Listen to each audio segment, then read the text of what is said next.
I want to be a positive representation of people that do things that are outside the norm so that it becomes a norm. I get up every morning and I love what I do.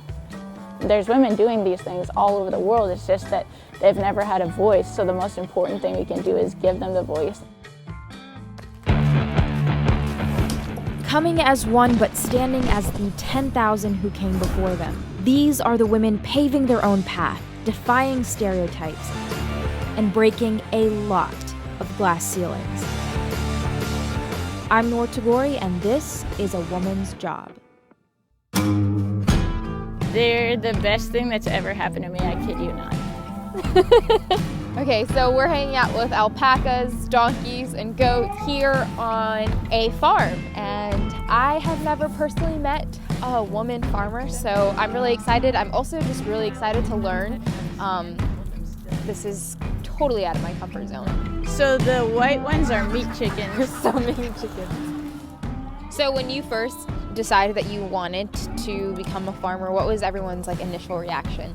The biggest thing that people say when they stop by is they're like, oh, so your husband does this? And I'm like, no, if you only knew, I'd do it. And so it's, I think, a big surprise to most people that a woman is doing this. Come here, guys. Anne is a rare kind, a woman who runs her own farm.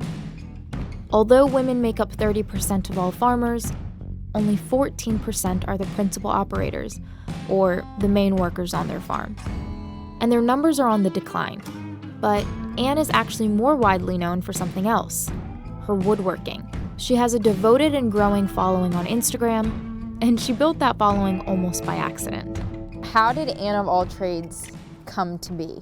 Well, it's kind of funny, but I did not know that Instagram was a photo sharing website. It was I thought it was just a photo editing website. I took some pictures of some other stuff around, like the workbench that I was building with my brother-in-law, and all of a sudden people started commenting on it, and I was like, whoa, whoa, whoa, whoa, whoa, whoa.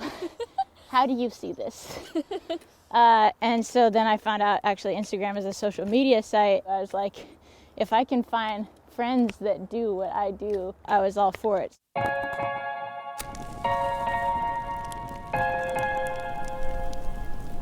What do you think stops other girls from pursuing farming or woodworking if that's something that they have some type of interest in?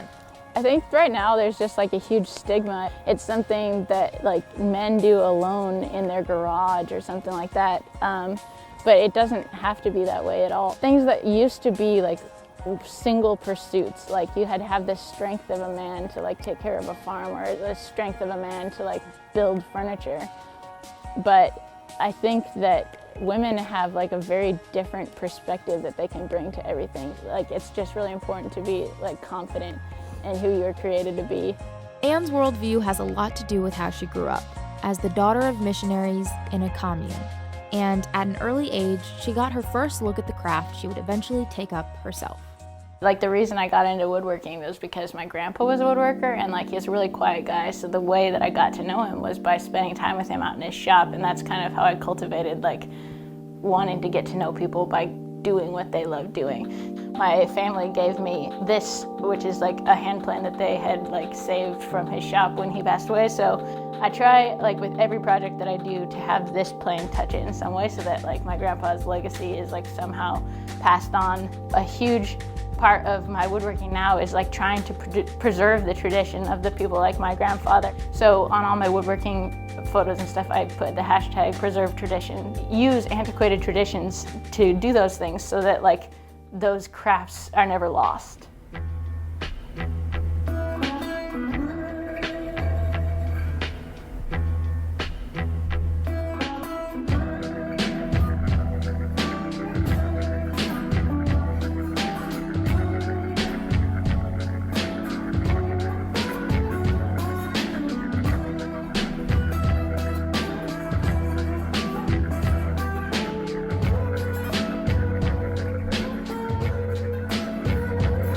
You talk a lot about legacy, and I just wanted to know, what legacy is it that you want to leave behind?